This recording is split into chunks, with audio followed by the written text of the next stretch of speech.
All my skills got formed in my late 20s, and I was ready to go at age 30. Lukather would show up. Rick Springfield on the Iris session. You show up because they needed you to play mandolin. And Jeff Porcaro called me and said, I want you to be the guitar player. I played on so many Celine Dion records. With Phil Collins. I'm just trying to get inside your head. All right, first of all, thank you so much for watching the show, subscribing, all of it. Second of all, for my guitar players out there, we just launched a Patreon that's got some awesome stuff in it. So check it out in the pinned comment below. There's a link. All right, on with the show. And Tim, thanks so much for taking the time.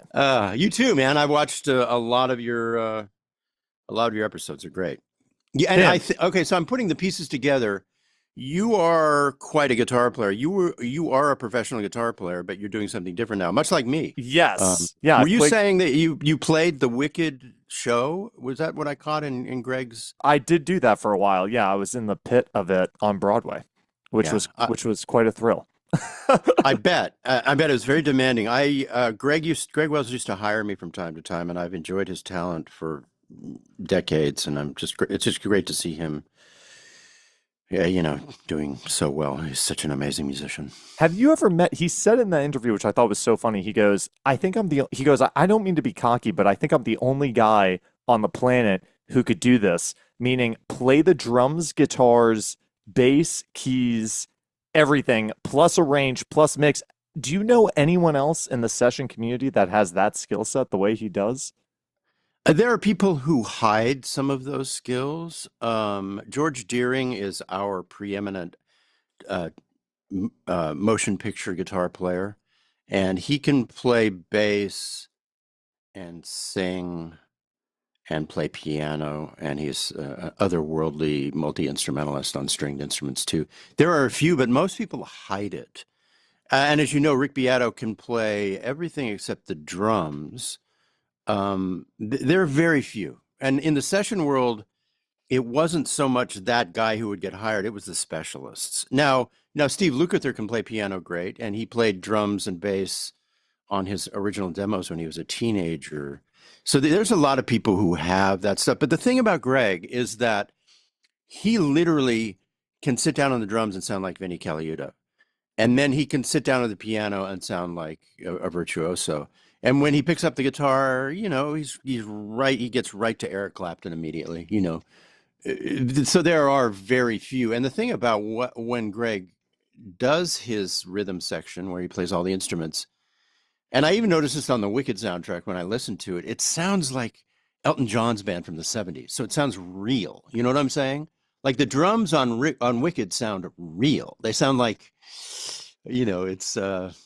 That's what blew my mind about it and he says it too. He's like, I'm not phoning this in. And I go, you're right, Greg. It all sounds so believable. Yeah. So to answer your question, there's almost nobody. I mean, guys like Prince could play every instrument, but at Greg's level, I don't think so. I can't think of anybody who can make it sound real, It's yes. Like... Tim, you have said on multiple occasions that one of your favorite records is Wichita Linemen.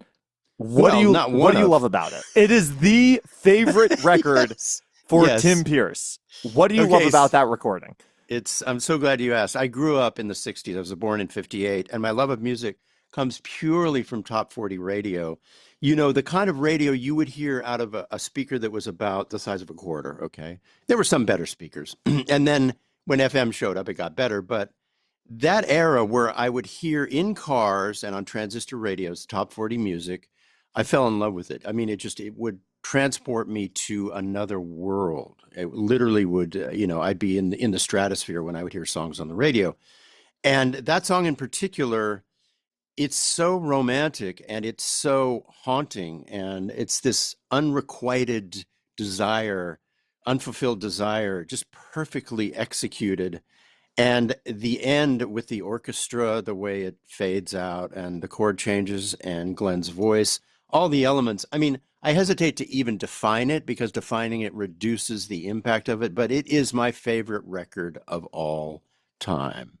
It's this beautiful, sweet combination of the plaintiff singing, the beautiful lyrics, the chord changes that are unusual but perfect and beautiful, and then the orchestra with the rhythm section and that outro that you just want to last forever. What are the takeaways from it if you were to go in and study it? It's all the things you say, but is it sometimes you can put a baritone solo in the third verse, or what are the things that should really be taken away from it? Well, even from the beginning, it's that pulse that comes from the instrument that they brought in. It's a special instrument. I forget the name of it. And and then it's also the flat wounds on the baritone, right? So I'm getting it right there. And then Glenn's voice, which is, it's just, it sounds like a very young, innocent man, which I did Glenn Campbell records. You know, he went through the whole cycle of being a rock star and all the problems associated with that. But, you know, he sounds like a very innocent young man. And then the chord changes, there are key changes and modulations within the writing that are just gorgeous and unpredictable. And then I've heard all the solo instruments. There's a beautiful finger-picked guitar part. And then, you know, the actual song was unfinished. Jimmy Webb sent it to Glenn and Al DeLory, and they just finished it by adding that melody in the third verse with the baritone. So, and then you go to the end, and it's the orchestra, and I can't think of the name of that keyboard, but they brought in the special keyboard that made the Morse code sound. So those are some of the elements that I can, you know, identify that I love.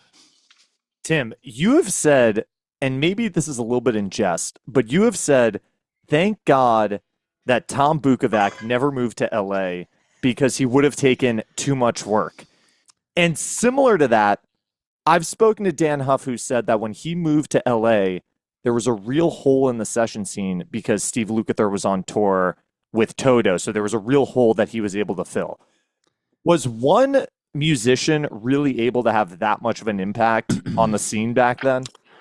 I'm so glad you asked, because I experienced that phenomenon, and I was the up and coming version of a studio player. I was still collecting my studio skills at that moment when Dan showed up. And I was pretty good at some things, getting better at other things.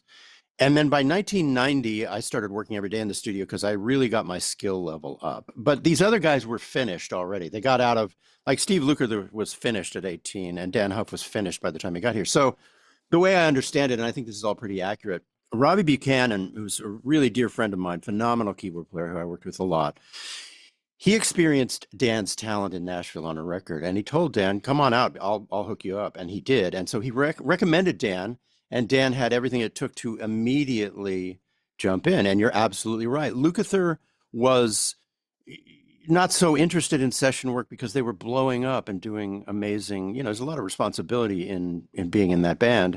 And then Luke would do the you know, the Quincy sessions and a lot of other high profile stuff like that, but he wasn't doing the day-to-day work. So you're right, there was an absence. Now, there is no absence unless the guy who shows up is the most talented guy in the world. And Dan was he was that guy. He could cover everybody's sounds and parts. He could do the R&B thing beautifully. I sat next to him and watched him extrapolate R&B parts that were beautiful and musical and perfect instantly.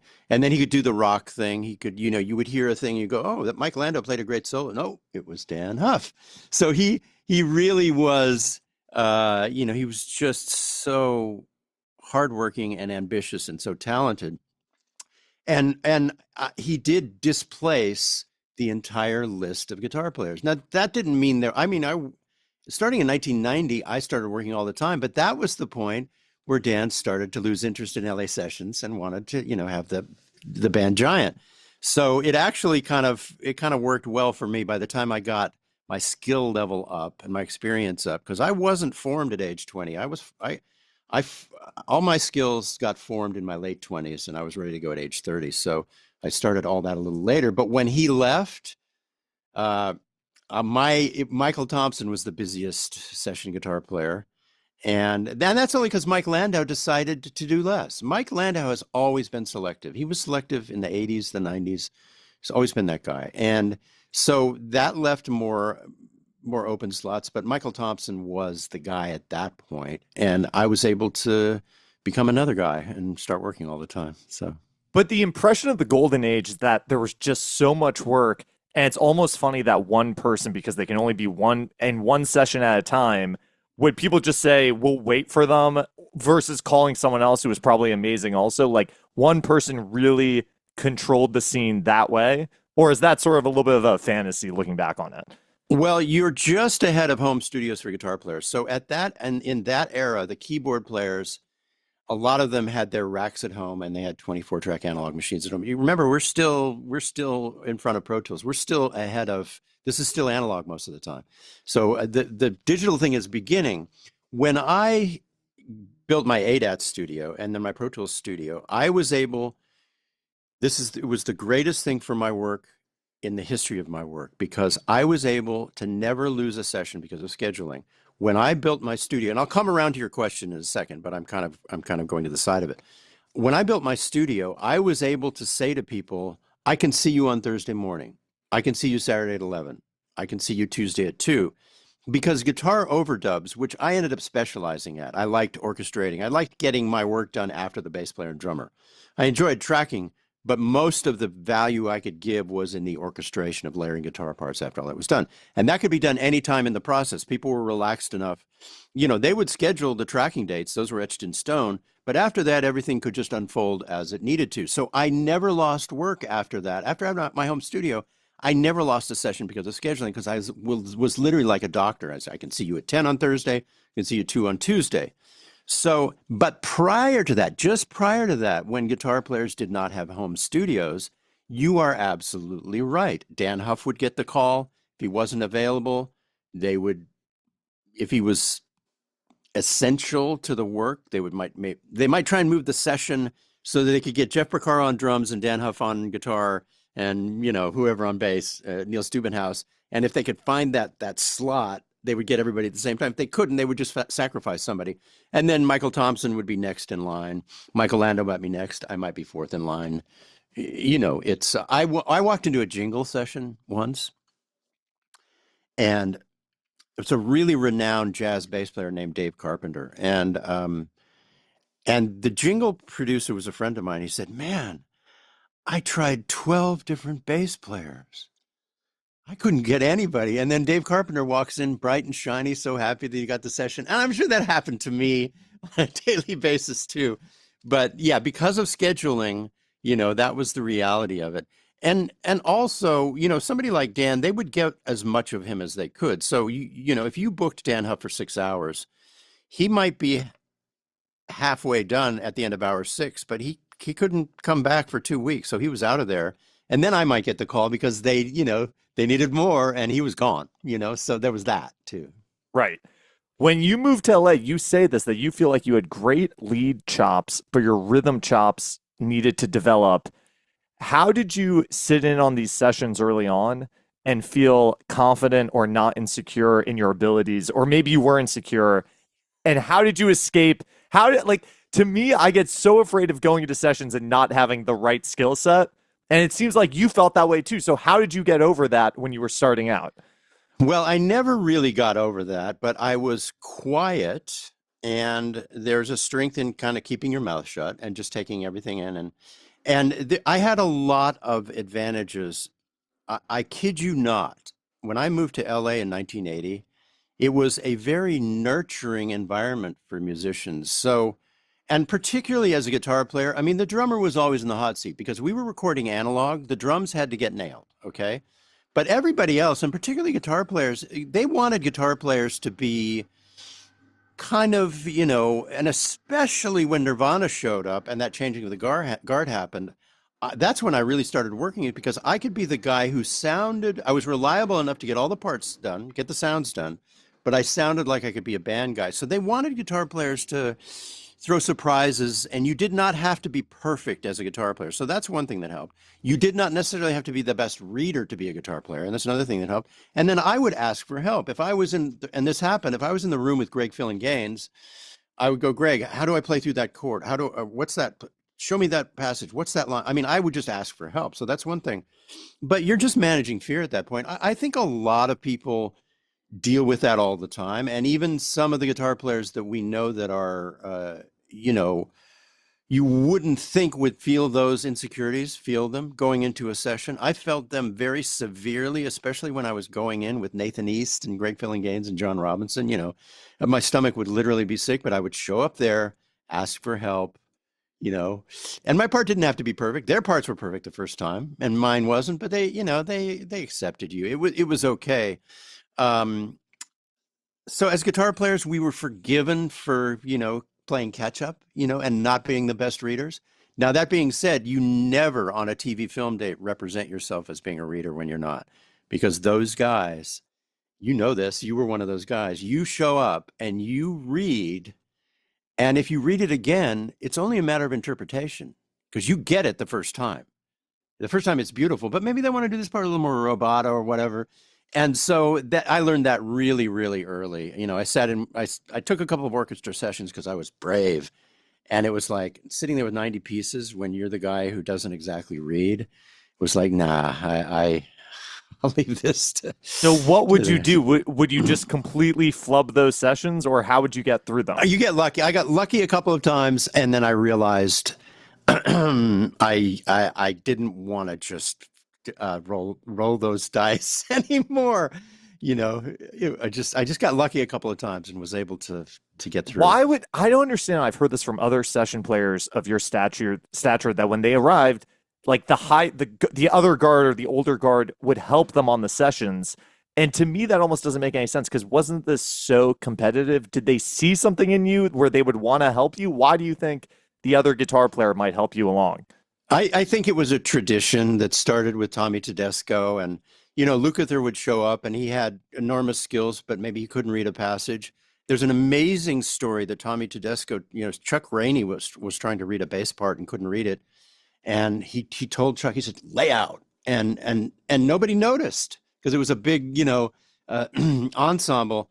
So everybody helped everybody, because what you want in the session is you want everybody to win. There is no gain in, you see somebody who is vulnerable, and it's not going to help you or the music or the producer to tear that person down. It's only going to help you and the session and the music or the producer to have everybody pull their weight. And then what happens then is, you don't get called for those sessions after that. You get identified as somebody who's not ready. And I'm sure that happened to me a lot. I just persevered to an extreme level, and I waited for the environment to get a little more, well, the environment shifted. Like I said, in 1993, I think it was when Nirvana showed up, the environment shifted to where I was the perfect studio musician because I was the guy who could sound a little less polished, a little more like a band guy, but I could reliably deliver all the parts by then.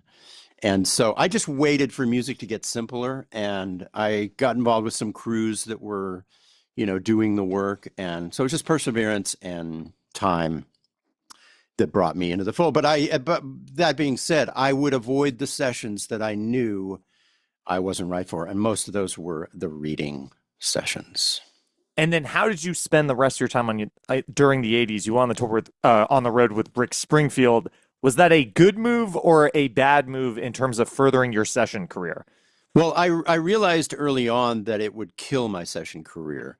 But I didn't have much of a session career at that point, so it wasn't that big of a liability. But I knew by the end of my last Rick Springfield tour, I started turning down all tours. And the first one was with Joe Cocker. I did a record with Joe Cocker with Chris Lord-Alge and Roger Davies, and it went really, really well. And they asked me to go on the road, and I said no, and they offered me more money, and I said no, and they offered me more money, and I said no again, and then they chose somebody else. And that summer, I regretted it greatly because I didn't have much work, but I was beginning to do demos and sessions, and I was beginning to build those connections that lead to other connections. Because you would do a session, any session with anybody, it might have been a demo, and the engineer or the artist or the studio owner would take notice, and it would lead to another session. And so the thing would just start rising. And I remember something happened to me. I did a short tour with Al Jarreau, and I always loved Al Jarreau because I wanted to be that guy. That was another real reach. I kind of was a little underqualified for that, but I did it. 10-day tour with Al Jarreau, and Jeff Porcaro called me and said, "I want you to be the guitar player on my first production. I'm producing Boss Skaggs, and I want you to play guitar on it." And I couldn't do it because I was on the road, and it broke my heart. And because Jeff and I, I'll wrap this up. But I created a friendship with Jeff Porcaro because he came super early to every session because he lived in Hidden Hills. He wanted to beat the traffic and just show up and relax. I came early to every session because I was scared to death and I wanted to make sure my gear was working and wasn't buzzing. So for an 11 a.m. session in Hollywood, he and I would be the only two people in the room at 9 a.m. and we would start jamming. And we became friends from showing up early before sessions. And so it was at that moment that I realized I am never going to go on the road again. And even I did a Phil Collins record that was just so great. The first day I worked with him, and he asked me to go on the road. At that moment, I just laughed. Just like, this is what I do, not that, Anything that you could take away that you could tell a drummer about Jeff Porcaro's playing that to just do or pay attention to, or was he just such a natural and did just come so easily to him, did it seem like? Well, everybody had their voice at that point. And even to this day, if you solo a Matt Chamberlain drum track or a Victor Indrizzo drum track or a Vinnie Colaiuta drum track, Aaron Sterling, what you hear is unique and individual and crazy. You hear things that you don't hear in the full production because they disappeared. All these little clocks going, all these extra little ghost notes. It's amazing. And Jeff had his own version of that, but Jeff knew that, and this even happened one night. So Jeff was elegant, understated, played for the song, didn't do too many takes, and had a beautiful feel. Okay. It was like fine wine. Okay. But he also knew that sometimes there were other drummers who were better for the session. And then indeed, one night I was doing a film date, and it was one that I could read because the composer was on my side and a friend of mine. And Jeff was scheduled for the date, and driving back to Hidden Hills, he called Benny and said, "You got to do this for me. I'm tired. I worked all day with Herb Alpert." And so, unannounced, Vinnie Colaiuta shows up 5 minutes before the downbeat, and the composer's going, "Well, I can't really complain. I was expecting Jeff to show up, but okay." And Vinnie, of course, aced it. But Jeff actually, if he got called for a certain kind of music, he would recommend John Robinson or Vinnie instead. If he felt like Jeff really, really wanted to be comfortable and speak his language. What I'm trying to say is he was the icon. He was the fine wine. But he also knew that he was part of a collective of, at that time there were 5 or 6 guys. Mike Baird was one of them too. He doesn't get talked about a lot. There were a lot of records in the 80s where half the record was Mike Baird and half the record was Jeff Porcaro. So he knew that he was surrounded by his buddies who could do it also and do they were all so unique. You would think that drums wouldn't be that way, but as well as I do, you solo a drummer's track and everybody's so unique. And Jeff was unique. Right. Wait, so you guys, the two of you guys would be in these sessions before anyone else, and you would do what? You would just play like a funk chord, like an E9 or what? And two chords. I'd start warming up, and he'd start. It's like I would like 2 chords, 3 chords, whatever. An outro. It'd be like the vamp to. We just could do vamps forever. I'd be playing. Funk, rock, whatever came out of my guitar, whatever beat he was playing. I would play to his beat, or he would play to my guitar part. That was awesome. I mean, I couldn't believe it. Wait, and he meant something to you at that time, or like, did he feel like a peer, or did he feel a little bit like in a class above? Well, both. I spent my whole career feeling that way, because I never had, my only training was 2 years. So once a week for a half hour for 2 years from age 12 to 14, I would take a guitar lesson from a guy named Steve Mays in Albuquerque. So if we add up those half hours, that's 26 hours. That's 52 hours over 2 years is my entire musical training. I had no training. And every session I showed up in, there were university, graduate level, conservatory level people all around me. And so I never felt like it was an equal, but I did work, I knew that I played from the heart and I knew I would try really hard and I knew I was there for a reason. So I dealt with it. But yeah, I felt but part of the pleasure of being in the room with Phil Collins or Jeff Porcaro or any of the artists I worked with is you go, okay, I was in Albuquerque looking at this name on a vinyl record going, this is my favorite song I've ever heard. That's my favorite artist. And now I'm in a room with that person. So there is an insecure side to it, but there's an actual dream come true side to it too, right? So, it was a dream come true. I couldn't believe I was sitting there with Jeff jamming, and then he would recommend me for stuff after that. And like I said, he was going to do his Boss Skaggs record, his first production as a producer, and I couldn't do it because I was on the road with Giroux. So, he valued what I did enough to ask me to do that. But he's just a sweet guy. To put a bun on Rick Springfield, you did Live Aid with him. Yeah. On the American side. Anything notable about that gig, or did it just feel like another day on the road with Rick? Okay, so we would do that kind of stuff in the 80s that was really big stuff, but we didn't know it was big. So that was okay. So it was everything. I have a great story about it. So Rick, we stuffed it in between two other gigs. We were on the road, okay, and we went on, I think, right after the Beastie Boys in the morning, right?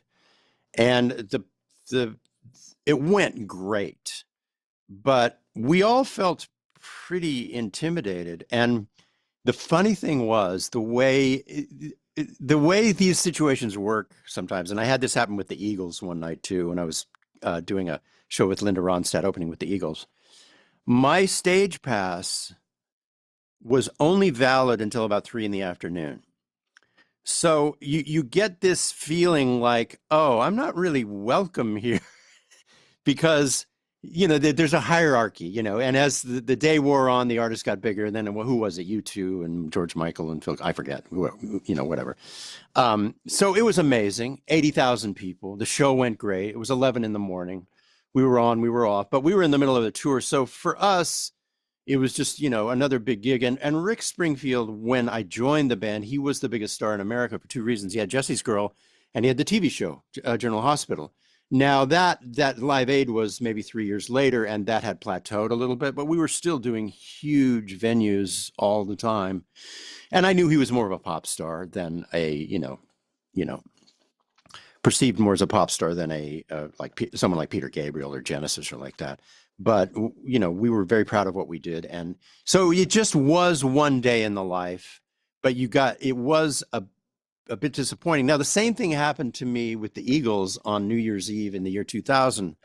I was in Linda Ronstadt's band. We opened for Jackson Browne, and Jackson Browne opened for the Eagles. And because my photographed stage pass, like I had a photograph of me on my credentials, right? But because I didn't have the yellow dot, I was banished from the venue somewhere around halfway through Jackson Browne's set. Okay. So I had to tell the LAPD officer at the backstage a story just to go get my guitar so I could leave. What saved us is Patty and I knew a gentleman who had been on tour with Rick Springfield named Dave Cavelli, and he was the stage manager for Staples Center. And he brought us a couple of passes. And I remember Irving Azoff's people looking at us like, what are they doing here? We were sitting on the side of the stage on an anvil case, and they walked by looking at us like, they're not supposed to be here. These are show business realities that, it's just, you have to laugh. You just have to laugh. Wait, one more. Can I tell you one more? Go. So, I've done a bunch of records with Phil Collins. So I always get invited to Phil Collins concerts. So we went to one and we went backstage, and we were in a level of backstage that's 3 away from the real backstage. Like there was our backstage full of people like looking around going, who's that person? Where? And, and there's a bar and everything. Well, then there was another backstage, and then there's the real backstage. So decisions are made. They look at a list of people and they go, well, we can have, 5 people in the room with, the real people. And then we can have another 25 in this other area. That's the green room. And then we'll put the other 200 in the room that's far away, which was where I was. I'm looking up there. Somewhere up there is the real backstage. And the irony of it is that 2 days later you go, oh, Phil was disappointed you didn't come say hi to him. That's always how it goes, right?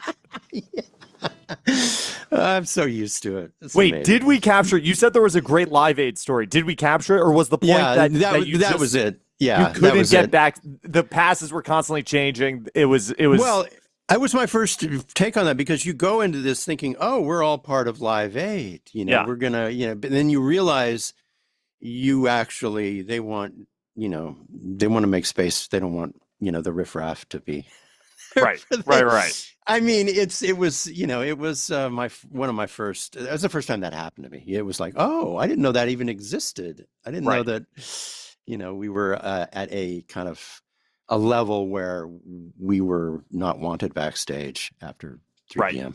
You did the most brilliant thing on a session once, and I'm trying to understand.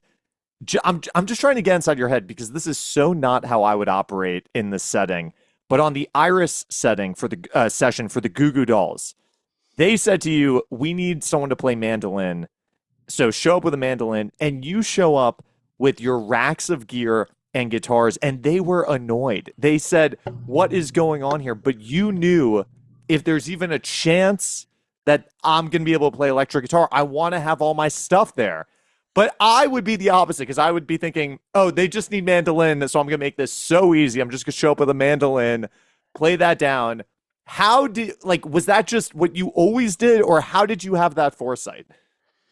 We all have our ambitions and our way of trying to excel or rule the world if we can. And I just didn't want, I had this vision of me walking in with this tiny case, and that was not the vision I wanted. I wanted the vision of the cartage truck pulling off. So um, I made that choice, and I did only find out later that they were annoyed, but the producer, Rob Cavallo, was not annoyed. And that was the first day of a 20-year run. Well, it's a run that still lasts that I work with Rob Cavallo. So I took a gamble. Now, and on that song, I got to do a guitar solo. So it worked out exactly as I had hoped because, Rob just looked at Johnny and said, well, he's here, the gear's here. Let's just hear, let's, 'cause Rob was really intrigued by all the gear. And then the other thing he was intrigued by is that I wrote a chart. Musicians do this all the time, but Rob was used to working with Green Day, and he was a Warner Brothers executive, and he was used to working with bands, and he hadn't done that much work with studio musicians. And I did a takedown in front of him in one take of the song. And I even did some, there were maybe some chords that were slash chords, like, C major 7 over A or whatever as an example. And he was like, wow, I've never seen this before. And so he was open. He saw the rig, he saw the amps, he saw the guitars. He said, let's hear what this guy can do. I mean, he was just going to erase it or whatever. I was there. And I played this slide guitar solo and it stuck, So that was best case scenario. Now, later, that began to work against me. Probably, I did a session for Mike Shipley. You remember Mike Shipley? He mixed all the stuff for Mutt Lange. He's an amazing guy. I started to bring all my gear in, and started to get more and more angry. He just wanted one amp and one guitar. And so there was an era, and it almost happened all at once, where people decided they didn't want the guitar player to have a big rig. It was maybe in the late 90s. And we don't want to see a rack. We don't want to see a bunch of stuff. Just show up, get set up quick, and go to work. So it did flip at a certain point, but the gamble paid off. You gamble, you roll the dice. Didn't you do a Tom Petty session once where Mike Campbell just ripped your cord out of the guitar and said, "We're not going through any of this," and he plugged you directly into the amp? Yeah, I was playing through my rack, and smoke was coming out of his ears behind the console, and he came out and he unplugged me from the rack, plugged me into my matchless. Listened to my sound. He said, "There, that's your sound." And was he right? Was it a better sound? Absolutely. Yeah. Yeah. Like, I have this theory that everyone who's so obsessed with the digital modelers today, I think we're going to go back to analog pedals if we're not already, because I think people forget that that actually sounds better than all the digital modeling stuff at the end of the day. Did the racks, do you think they sounded better, or actually going direct in, is that what actually sounds best? Well, I would go to your Dan Huff interview where, the thing about that era is there were two sounds in the 80s that the studio guitar player provided. One was the stereo clean delay chorus sound, and the other was the stereo delay saturated lead sound, power sound. And these worked well over tracks that had a lot of keyboards. But the other thing, and this might sound negative, during a tracking session, the idea is for everybody to high five each other and go, we just made the record, which is really not, a lot of the best records were made, with layering and overdubbing later. But the problem with guitar on a tracking date is if you have a mono guitar through a little Fender amp, right? It's not going to sound like you just finished the record in front of the client, the producer, the artist, or whatever. So the stereo guitar sound that they would fill the monitors with these delays gave the artist and the producer and the engineer confidence that you had finished the record, even though maybe you hadn't finished the record. But it was a bit of an illusion and a way to go, yeah, see, look how full it sounds. We're done with the guitars. And it worked because, you listen to those old Chicago records, whatever, and, they bring up the powers and then Umberto Gatica would just replace one side. So you would get a double track guitar. The minute you double track a guitar, you have the record. But, you weren't going to take the time to do that on the tracking date all the time. So that was the guitar sound in the 80s. Now, like I said, when Nirvana showed up, the reason I started working all the time is that I struggled to get a good rack sound through the 80s. By the time I finally got a great rack sound, it had become kind of passé. So racks ended up sounding great. Landau always had a great sounding one. Huff had a great sounding one. Luke had a great sounding one. But it was generally never the in-between sounds. It was never the edge of breakup sounds. It was this totally clean thing or this totally distorted thing. And so and then Landau, and this is so fun to talk about, Landau and Michael Thompson got smart and they started bringing their own mic pre's. So you would take your vintage Vox AC30, you'd put the microphones in front of it, it would go through your mic pre, through all your effects, and you'd have this beautiful edge of breakup sound with all the stereo effects, and the engineer would just throw up the faders. I did that too. It got to that point right before it ended, and it was amazing because you would use your vintage amp and make it whatever you wanted with the effects being used as they're supposed to be used, which is after the mic pre.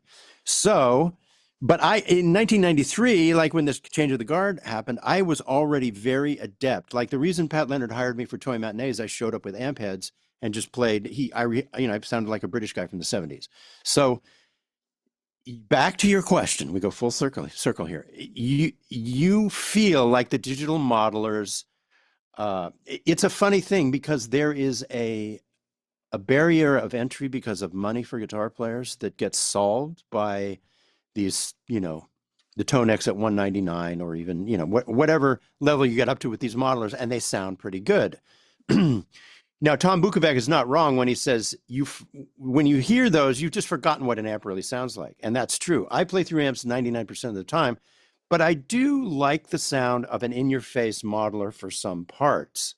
And I even had like Matt Serletic showed up here once, and he brought his Kemper, or we used my Kemper maybe, and he used it because to him it sounded modern at that moment. So an artificial guitar sound can sound compelling and modern, and it can be in your face in a way that works in a track. So it's just a tool to use.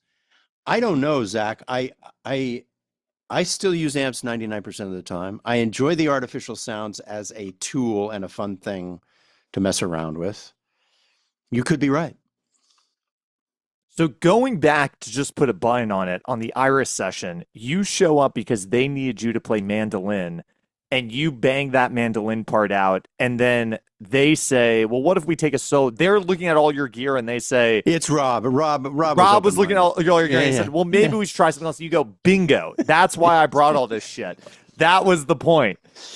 Yeah, and I even was I was playing a game too because the reason I played slide is I thought if I play slide, then because I could sense that I was an outsider in this situation. If I play slide, then I'm not going to play any guitar licks because I can barely play. It's going to be like a one-note melody if I play slide. I'm no slide, So that was actually why I did that because I thought, okay, this will keep me from playing a blues lick. So even that was somewhat like, how do I survive this? I mean, part of it was like, I did 15 years of records with Trevor Horn, and Trevor was so objective that myself and Jamie Mahobarak, Jamie worked with him a lot more than I did, but with Trevor, you would try and create a part that he didn't erase 2 weeks later because he was so objective and he would listen so many times and part of that is making a part that's kind of becomes transparent and it becomes part of the orchestra. And so this was a version of that. I didn't want to be a guitar player playing licks. So I picked up my slide and I knew that it would have a better chance of sticking because I would play simpler. Now, the other part of that story is the reason I was there the night before.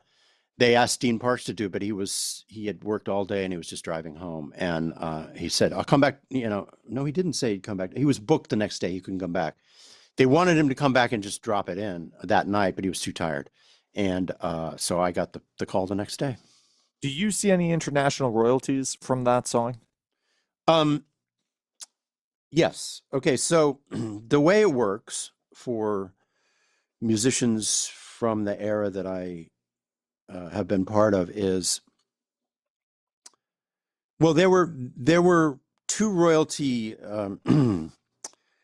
systems set up, the collective bargaining royalty systems set up that still exist for movie sessions and record sessions. So there was that, but it was never based on playing on a hit. Because I had friends who played on Alanis Morissette's first record and they go, "Yeah, why special payments? What's it going to be like?" And it was like, dude, it's based on all the sessions you do. So the royalties that the record company give back are based on how many sessions you do. It doesn't matter how popular those songs were. There's that. So we had those royalties. They still exist. The guys in Nashville get them, Then there are the SAG-AFTRA royalties that everybody gets now too, but we've had those forever. But those are the way that Iris paid and still does is that performers have neighboring rights. You may know all this. They're called neighboring rights. And the biggest agency that collects for me is called PPL. And then I have a separate one in Italy that does better, that's independent. And I have another one in Canada that does it. And then we have the AFTRA one too. But these entities collect performance royalties from every country in the world except for the United States, Syria, North Korea, and I think there might be one other. You know this. And so if Iris gets played in Europe all year long, or in Africa, or in Japan or whatever, I get, it becomes part of this aggregate of royalties. But I played on so many Celine Dion records that's a big part of it too. It's everything. Everything adds up. So it is part of this neighboring rights we all get as musicians. Okay, wait, to stick with the narrative with Rob Cavallo, so he then calls you for the You'll Be in My Heart session with Phil Collins. Well, that was later.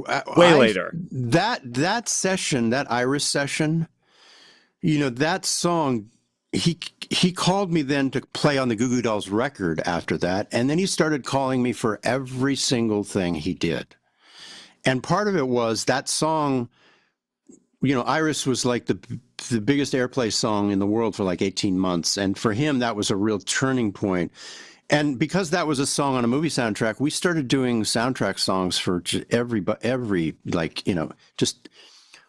time an artist had a soundtrack song, Rob would get the call and we would get to play on it. So I started doing every Cavallo session, and it did eventually lead to You'll Be in My Heart, because Rob was really great at, he's a really good guitar player and a really good musician and a really enthusiastic record producer. So he was busy all the time, and he became very loyal. He was actually my biggest client and my most loyal client.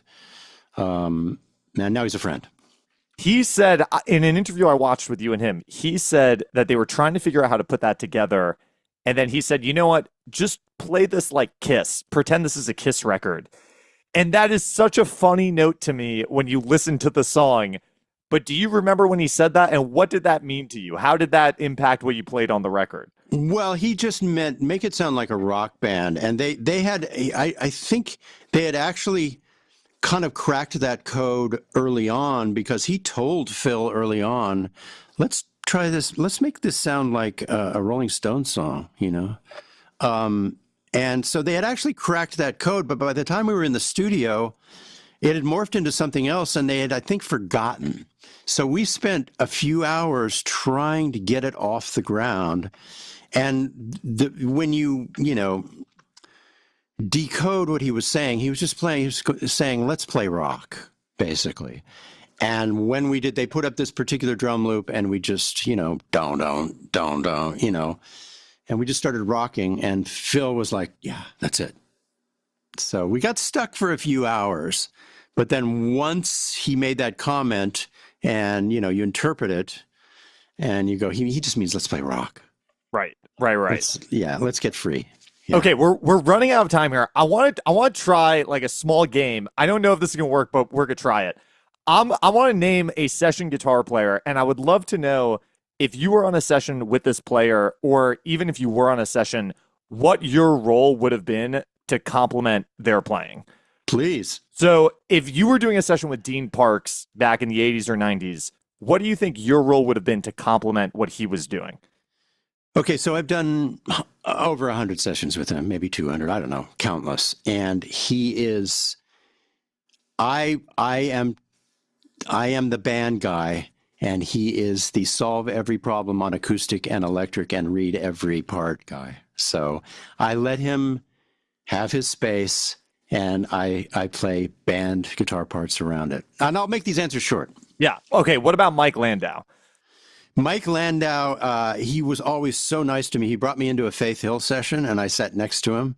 And I just tried to play a glassy part because his parts are so huge sounding.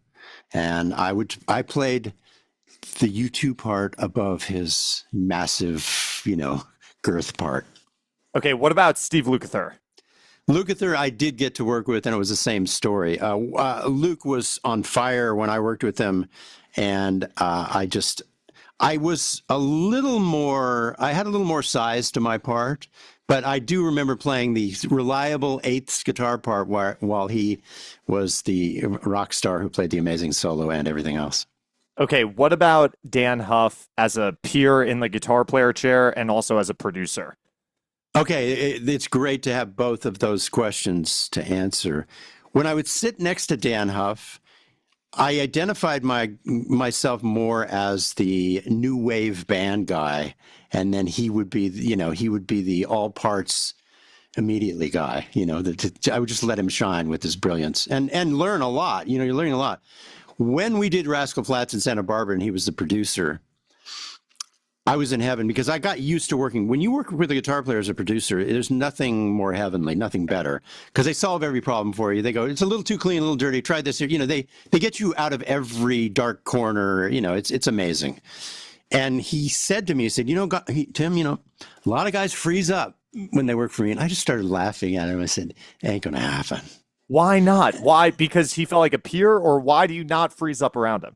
By that point, it was the late 90s. I had enough experience that I knew it was just going to be a joy. And I knew I could cover it. And indeed, at a certain point, he said to me, he said, if you wanted to move to Nashville, and this was during that session, if you wanted to move to Nashville, all you would have to do is tweak what you do just a little bit, and you'd fit right in. And I said, dude, it's okay. I'm covered here. I'm dug in. I'll stay here. I'll ride this out. But it was a really nice compliment. The great thing about that session is that because he couldn't go home at night, we had dinner and hung out every night. You understand, if somebody's in Nashville, they're going to go home and see their family in the evening. But because they were on the road and we were all in the same hotel together, we all got to hang out after the sessions every night. It was so fun. It was great. That's a great record, too. I love that Rascal Flatts record. How would your parts balance with Joe Don Rooney's? Like, would you guys work together, or was he even on those sessions? Oh, absolutely. He played, and even within the Howard Benson version that I did, and I did another Rascal Flatts that Howard Benson produced, and he was on that one. Then you get into the role where I'm the polished guy playing the, covering all the intricate parts, and Joe is the band guy. So the role shifted. So it's even to say, like, when I worked with Luke and Huff and Dean Parks, I'm basically Joe Don. And then when Joe Don worked with me, I was as good as I could be at those guys, and then Joe Don was me. Tim Pierce, we are wrapping up here. I think we've all spent way too many hours watching your videos on YouTube. Maybe not enough hours, honestly. The master course is out for Tim Pierce. If you're watching this and you're not subscribed, go sign up for Tim's Thank you. master course. It's all on his website. Subscribe to his YouTube channel. Have we left anything out, Tim? I mean, I could have gone for another hour, but what's been unsaid? We could do it again. We'll do another hour sometime, man. Have me back. But because it's really exciting and fun to talk about all this stuff. The masterclass it's almost 2,000 videos and almost 200 hours of lessons and content, and it's a subscription, and we have thousands of members, and there's a 14-day free trial, so you can try it and see if you like it. But that's my focus these days, and I love doing it. I love the new world we're in, and can't thank you enough for this interview. Tim, back at you, and hopefully I'll see you in person. Are you gonna be at NAMM? Oh yeah, are you? I'm on the fence. I think I'm gonna come. I always usually go, but it's so chaotic. I think I'm gonna come. I don't know. It's getting better. It was kind of on fire last year. It's even going to be more on fire. And the reason it is that people really value it purely for the social aspect. And I think if you came, you would have so much fun you wouldn't even believe it. Okay, I really do. I really do. That's a good recommendation from Tim. Tim, I so appreciate taking the time at the end of the year during the holiday break. I really appreciate it. Me too. And I hope we get to do it again. Thank you so much. I do too, man. Take care.